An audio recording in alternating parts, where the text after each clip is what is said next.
core things are going in before gold are bandits, player armor, story. We're gonna fix weather, I think, is something that's happening. Radiation, survival.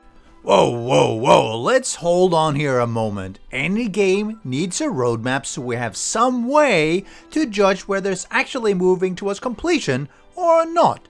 And yes, I realize that 7 Days to Die perhaps is somewhat difficult to judge in that respect, with the Fun Pimps making and remaking the same systems over and over again.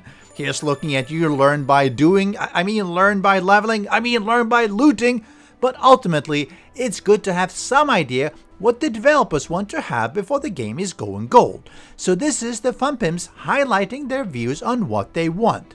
I think it's pretty safe to say we've already worked on it, and we're committed to making bandit enemies, 2 factions, White River, and when I say faction, you could kind of do quests for either type. They'll all hate everybody and all hate the zombies, but you can go and trade and do business with the types. We're fixing the UI up in the next alpha. We've got a graphic designer, so I think that's a no-brainer without technical uncertainty. Like I said, we desire to do cross-play with console, but I don't know if we could get approval from the stakeholders at Sony and Microsoft, or if there's any other restrictions like, they can't load up 10K worlds. We have to do a server that runs 8K worlds.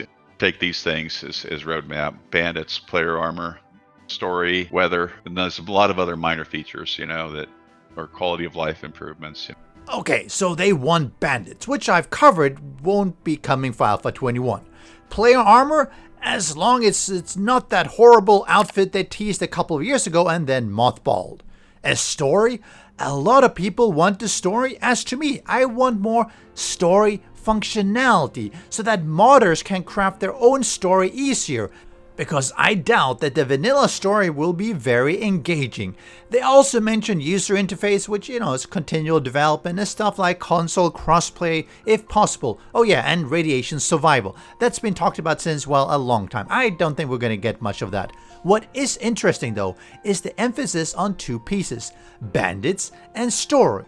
Neither of which have made it into the game yet, and still they have for years been saying that the game is almost ready to go gold, just one more version. And they've continually said they don't want to launch some of this until the game is final and going gold. All this really makes me more concerned, to be honest, as we all know many systems the Fun Pimps put out need to go through multiple iterations before they're good enough, after the dust settles. So with no bandits and story in Alpha 21, even if there is an Alpha 22 with some of it in 2023, one could probably and reasonably expect a couple of more years of development before there's even a hope of a full game launch. Unless, of course, they say screw it and release what they have as it ticks the boxes and is good enough. But I hope that won't happen. But what do you think? What should be in the roadmap? And what's your take on the Fun Pimps and their roadmap? A big shout out to Guns, Nerds, and Steel for teasing these things out of the Fun Pimps on his channel, link in the description. Make sure you hit that like button and subscribe to the channel.